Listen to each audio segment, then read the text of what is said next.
এই কেমিস্ট্রিটা একদমই আলাদা। তোমার আর আমার লাইফের লাভ রিলেশনের এই কেমিস্ট্রিটা একদমই আলাদা।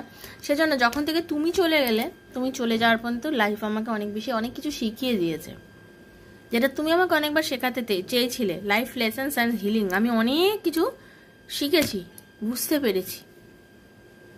আমি অনেক কিছু শিখেছি, আমি অনেক কিছু বুঝতে পেরেছি। সময় আমাকে অনেক কিছু বুঝিয়েছে। ধীরে ধীরে ধীরে ধীরে মানুষ জীবনে অনেক কিছু শেখে, অনেক কিছু জানে। মানুষ হতে পারে সবসময় সব কিছুকে ফিল করতে পারে না, বাট যত সময় যায় না মানুষ বোঝে। সে জানে যে সে আপনার সঙ্গে অনেক সময় খেলা করেছে, আপনাকে সে সময় দেয়নি, যতটা সময় আপনাকে দেওয়া উচিত ছিল ততটা সময় আপনাকে সে দেয়নি। নানান রকম কাজে বিজি আছি, এই আছি ওই আছি এইসব বলে আপনাকে সময় দেয়নি। আপনারা আছেন অনেকেই প্রেগনেন্ট, কিন্তু নিজের হাজব্যান্ডকে পাননি সেই সময় কাছে, এরকম এনার্জিও পাচ্ছে।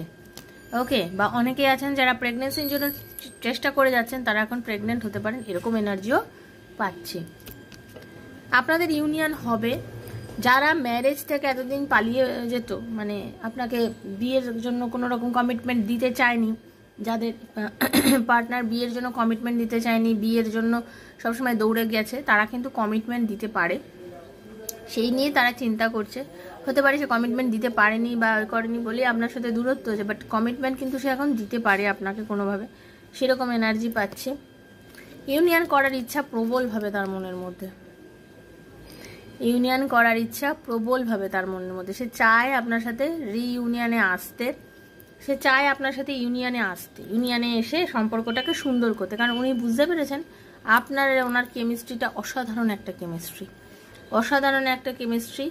কারণ আপনি উনি যখন একসাথে ছিলেন সম্পর্কটা ভীষণই সুন্দর ছিল, কিন্তু এখন সেটা নেই। এখন উনি একা, ভীষণ ভীষণ একা, এবং এই একা থাকাটা ওনার কাছে খুব কষ্টদায়ক হয়ে যাচ্ছে, খুব কষ্টদায়ক হয়ে যাচ্ছে এই একাটা। উনি খুব ভালো করে জানেন ওনার নিজের ভুলেই আজকে সম্পর্কটা গেছে। কারণ উনি আপনার সঙ্গে খেলা করেছিল, আপনাকে যে যত্ন দেওয়া দরকার ছিল, যে কাজটা এই রিলেশনশিপে করা উচিত ছিল, সেগুলো কিছুই করেনি।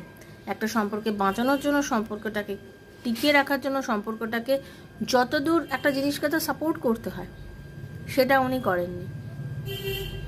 ধরুন রান্না করতে করতে যদি গ্যাস ফুরিয়ে যায়, সবজিগুলো কড়ার মধ্যে আধ পাকা অবস্থায় পড়ে থাকে, তাই তো?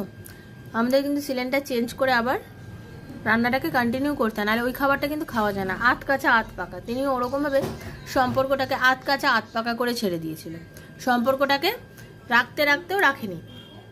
আপনি একা কতক্ষণ টেনে নিয়ে যাবেন?